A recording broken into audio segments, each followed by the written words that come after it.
राधे राधे। आप सभी का मेरे चैनल पर स्वागत है। आज मैं आपको कार्तिक मास के अंतिम अध्याय की कथा सुनाने जा रही हूँ। तो बोली गणेश भगवान की जय।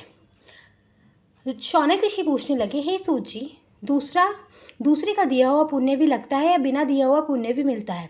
तब सूत जी कहने लगे कि बिना दिया हुआ पुण्य पाप दोनों मिलते हैं। सतयुग में एक के पाप और पुण्य के कारण सारे देश को पाप और पुण्य मिलता था। त्रेता में ग्राम को तथा द्वापर में कुल को मिलता था, परंतु कलयुग में केवल करने वाले को ही पाप और पुण्य मिलता है। एक पात्र में भोजन करने वाले को पाप या पुण्य का आधा भाग मिलता है। दूसरे की निंदा करने वाले, सुनने वाले अथवा चिंतन करने वाले को भी पाप पुण्य मिलता है। दूसरे के द्रव्य को चुराकर दान करने वाले को भी पाप मिलता है। पाप या पुण्य का उपदेश देने वाले को छठा अंश मिलता है। प्रजा का छठा अंश राजा को मिलता है। शिष्य से गुरु, पिता से पुत्र, स्त्री से पति भी छठा अंश पाते हैं। स्त्री पति का आधा पुण्य पाती है।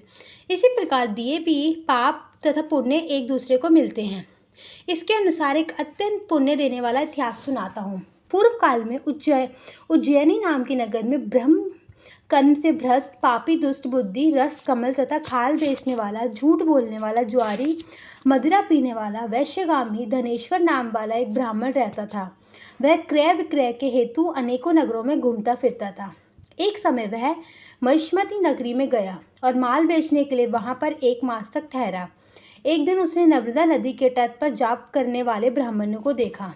पूर्णिमा को गो का पूजन तथा दीपदान भी देखा। सायकाल में शिवजी का दीपदान महोत्सव देखा। कार्तिक पूर्णिमा का दान, हवन तथा जप करने वाले अक्षय फल को भी प्राप्त होता है। महादेव जी तथा विष्णु में अंतर मानने वाले का समस्त पुण्य निष्फल चला जाता है। धनेश्वर यह सब उत्सव देखता रहा। उसी रात को एक सर्प ने उसे काट लिया। तब कुछ मनुष्य ने उसके मुख में तुलसी दल तथा नर्मदा का जल डाला। इसके पश्चात वह मृत्यु को प्राप्त हो गया। यमदूत के दूत उसे मारते पीटते हुए यमपुरी ले गए। वहां चित्रगुप्त ने उसको क्रोध की दृष्टि से देखते हुए यमराज से कहा, यह घोर पापी है, इसने आजीवन एक पुण्य कार्य नहीं किया।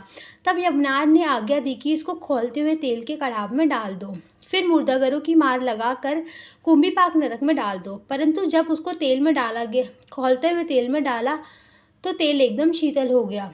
दूत ने तत्काल जाकर यह बात यमराज को सुनाई तो वह भी आश्चर्यचकित हो गए। ठीक उसी समय नारद जी यमराज जी की सभा में आ पहुंचे और यमराज जी से पूजित होने के बाद वह कहने लगे कि हे यम, यह धनेश्वर महापापी होते हुए भी कार्तिक मास का व्रत करने वालों के सत्संग के प्रभाव से पुण्यात्मा हो गया है। भक्तों द्वारा नर्मदा का जल तथा तुलसी दल इसके मुख में छोड़े गए, साथ ही विष्णु का नाम इसके कान में पड़ा। इनके सब कारण से इसके पाप नष्ट हो गए।